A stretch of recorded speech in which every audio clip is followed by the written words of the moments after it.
اب نفس کمزور ہو جائے اس کے لیے ہمارے اکابر نے بہت محنتیں کروائیں. چنانچہ آپ شروع دور میں دیکھیں اکابرین میں تو وہ اپنے خواہشات کو توڑنا اس پر بہت محنت کرواتے تھے، بہت محنت کرواتے تھے.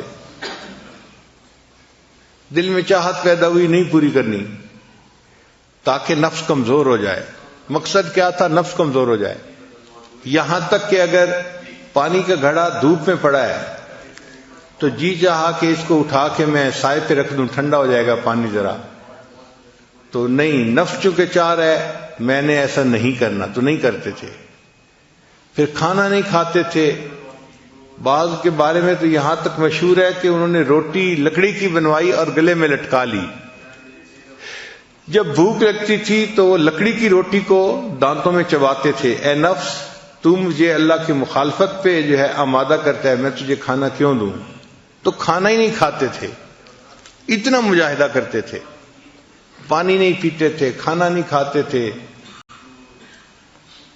یہ جو ہے نا قلت کلام، قلت منام، قلت طعام، یہ سب ٹرم نکلی اسی لیے ہے اپنے نفس کو کمزور کرنے کی خاطر کہ انسان کم بولتا ہے تو کم گناہ کرتا ہے، تو کم بولے.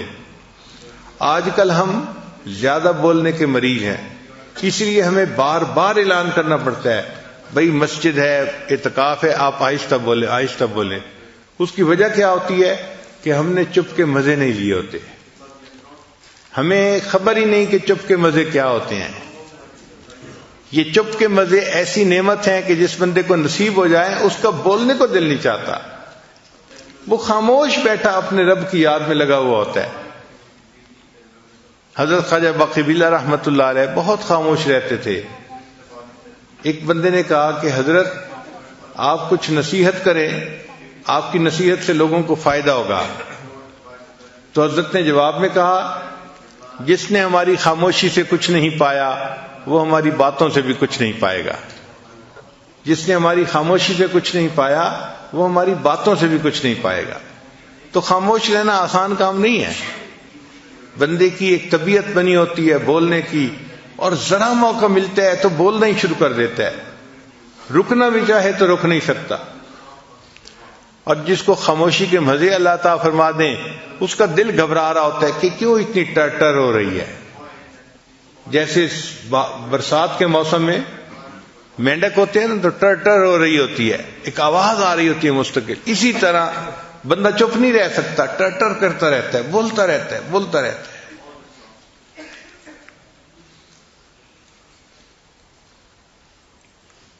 ہمارے مشائخ مراقبہ سکھانے کے لیے خاموش رہنا سکھاتے تھے. چنانچہ حضرت اقبستانوی رحمۃ اللہ کی خانقاہ پہ جو بندہ تربیت کے لیے آتا تھا پہلا کام اس کے ذمہ لگتا تھا کہ آپ نے کلام نہیں کرنا، بات نہیں کرنی، چپ رہنا ہے. ہاں سلام اگر کوئی کرے تو اس کا جواب دے سکتے ہیں چونکہ وہ واجب ہے، اس کے علاوہ کلام نہیں کر سکتے.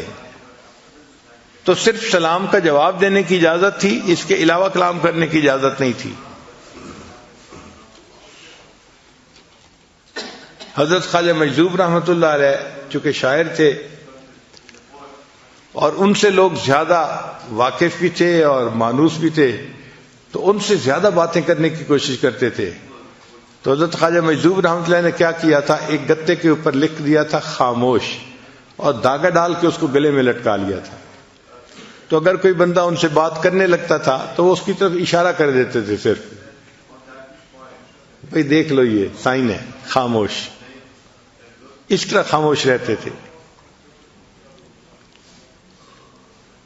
حضرت مفتی محمد شفیع رحمۃ اللہ علیہ اور حضرت مولانا یوسف بن نوری رحمۃ اللہ علیہ کے بارے میں آتا ہے کہ جب دونوں شہزادوں نے علم حاصل کر لیا تو تھانہ بھون حاضر ہوئے کہ حضرت کی خدمت میں کچھ وقت رہتے ہیں. اب جب وہاں گئے تو عشاء کی نماز پڑھ کے کمرے میں آئے. دونوں کو رہنے کے لیے ایک ہی کمرہ دے دیا گیا تھا. تو کچھ بیٹھے تو کوئی بات چیت شروع ہو گئی. تازہ علم پڑا ہوا تھا، بات ہوتی گئی.